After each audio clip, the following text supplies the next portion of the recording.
Korean Peninsula on June 25, 1950. Few outside the region understood that the world was about to plunge into the first major conflict of the Cold War, a war born from the ideological fault line that split the peninsula after World War II, leaving the Soviet-backed North Korea under Kim Il-sung and the U.S.-supported South Korea under Syngman re-locked in a tense standoff along the 38th parallel.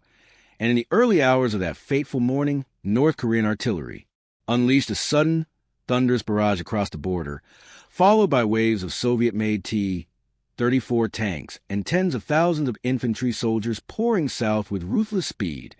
catching the South Korean forces completely off guard as they reeled for the shock of a full-scale invasion. They were neither equipped nor prepared to stop. Within hours, North Korean armor sliced through defensive positions, crushing resistance and sending terrified civilians fleeing from their homes, while the South Korean army, lacking heavy weapons and overwhelmed by the sheer momentum of the attack, collapsed in a series of desperate retreats as towns fell one after another, with Jongbu, Dongducheon, and Kaesong, each becoming scenes of chaos where refugees clogged the roads, soldiers mixed with civilians, and the distant rumble of tank engines echoed like a death sentence for those left behind. As news of the invasion reached Washington, Tokyo, and the United Nations, shock turned to alarm, for the communist advance represented not just a regional conflict, but a potential spark that could ignite a global confrontation between the superpowers, prompting the UN Security Council to authorize a multinational military response led primarily by the United States, which quickly mobilized the first American combat unit stationed in Japan and rushed them to South Korea in a desperate attempt to slow the northern onslaught. Yet as U.S. soldiers arrived near Suwon and Ozan, they quickly learned that North Korea's army was far more experienced, organized, and heavily armed than intelligence reports had claimed, and early clashes like the Battle of Ozan turned into grim disasters, where lightly equipped American units were shredded by North Korean tanks and artillery, forcing them into retreat as the North continued its relentless push toward Seoul,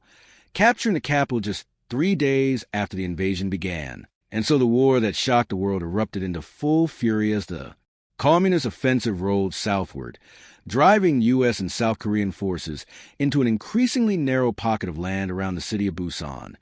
setting the stage for a desperate stand that would determine whether South Korea survived at all, or whether the entire peninsula would fall under communist control in a matter of weeks. As July bled into August and the North Korean juggernaut continued to roll southward almost unopposed, the fate of South Korea, and possibly the entire balance of power in Asia, came down to a shrinking stretch of land in the far southeast known as the Pusan Perimeter, a rough defensive horseshoe around the port city of Busan, where shattered remnants of South Korean units and rapidly arriving U.S. forces dug in for what many believed would be the final, desperate stand before total collapse, creating a front line more than 140 miles long that bent and buckled under constant assault but never broke. Here, under sweltering heat, choking humidity, and monsoon rains that turned roads into rivers of mud, American and South Korean troops battled exhaustion, disease, and dwindling supplies while facing relentless North Korean attacks as enemy tanks, infantry, and artillery tried to smash through vulnerable points in a series of brutal battles at places like Taegu, Masan, Naktong Bulge, and Pohang, each becoming an inferno of close-quarter combat where hills changed hands multiple times in a single day and soldiers fought with bayonets, grenades, and raw desperation when ammunition ran low.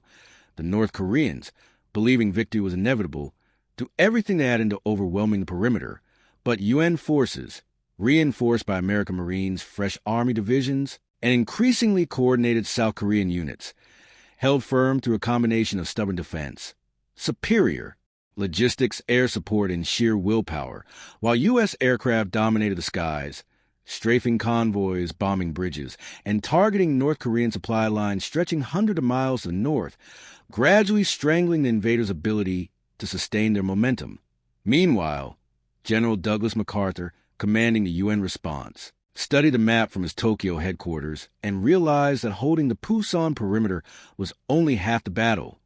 What he needed was a dramatic counterstroke that would not just stop the North Koreans but shatter their entire offensive. And as the perimeter stabilized in late August after weeks of near-constant combat, he finalized a plan so bold and risky that many of his own commanders believed it was impossible. to launch an amphibious invasion behind enemy lines at the port of Incheon, far to the northwest, a place with some of the world's most extreme tides, narrow approaches, and treacherous mudflats, a landing zone so dangerous that U.S. Navy planners warned it could result in catastrophe. Yet MacArthur was convinced that only such a daring maneuver could reverse the course of the war, trap the North Korean forces deep in the south, and rescue the besieged forces clinging to the Pusan perimeter,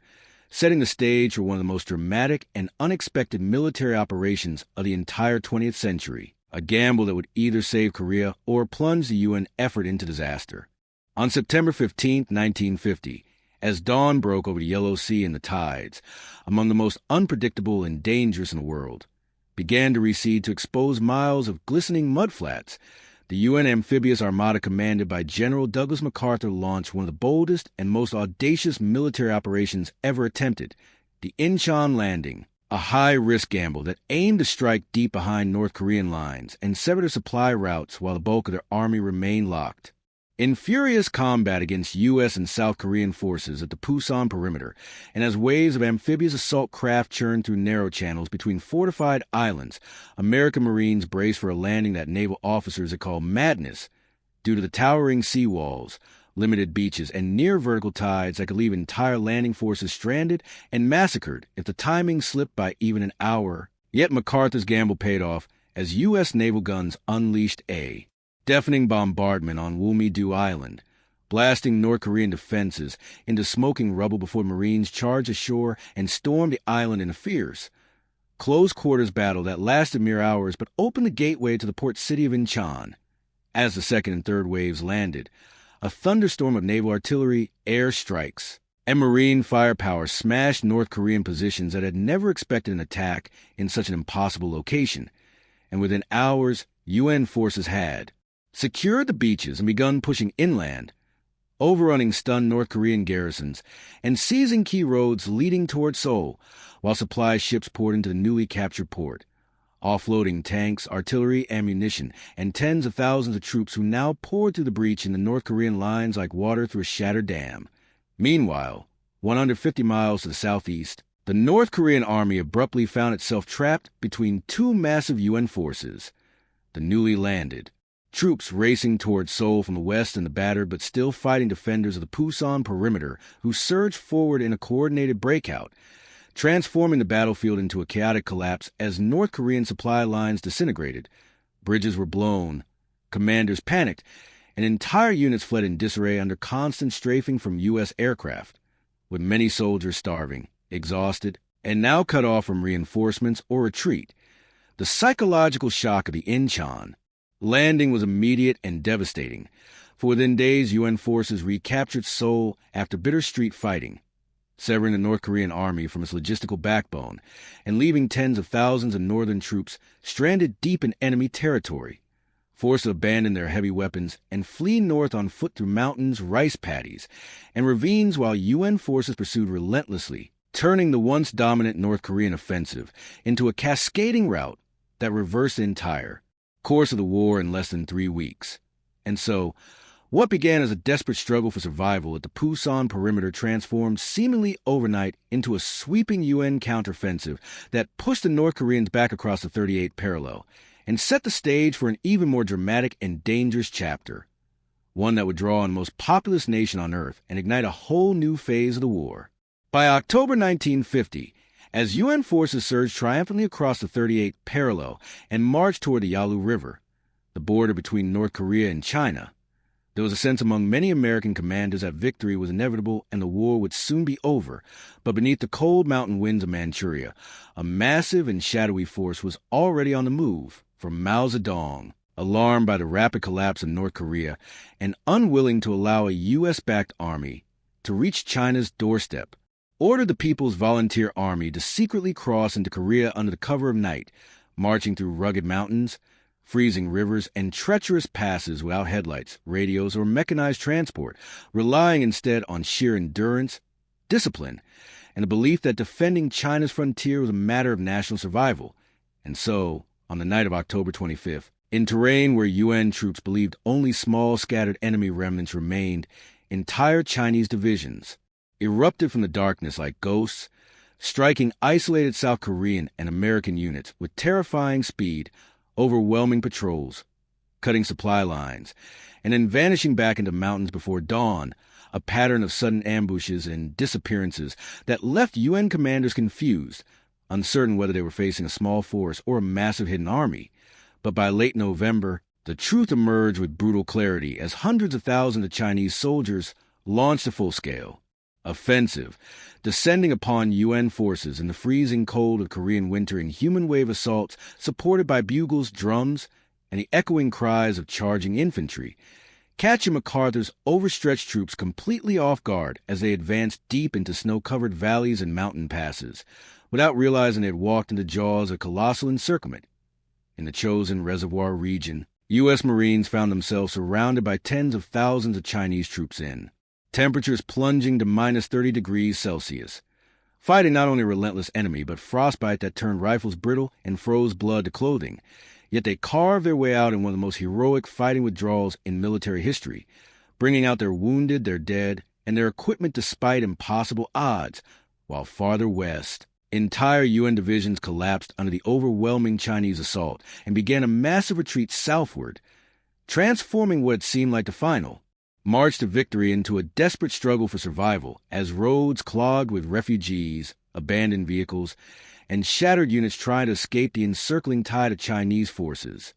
Seoul fell for the second time in early January 1951, burned, ruined, and fought over so many times that it was barely a city anymore, while UN commanders scrambled to stabilize the front, calling for reinforcements, reorganizing shattered units, and constructing new defensive lines as Chinese and North Korean troops pressed southward in a brutal winter campaign that left entire landscapes filled with frozen corpses, bomb craters, and wrecked armor. But slowly, painfully, the UN forces rallied, using superior firepower, logistics, and air dominance to halt the communist advance, and pushed north again in a grinding series of offensives that recaptured Seoul and eventually stabilized the front near the 38th parallel, where the war devolved into a bloody stalemate reminiscent of World War I trench warfare, with hills fought over dozens of times and peace talks dragging on for 2 agonizing years as soldiers on both sides died for mere yards of ground.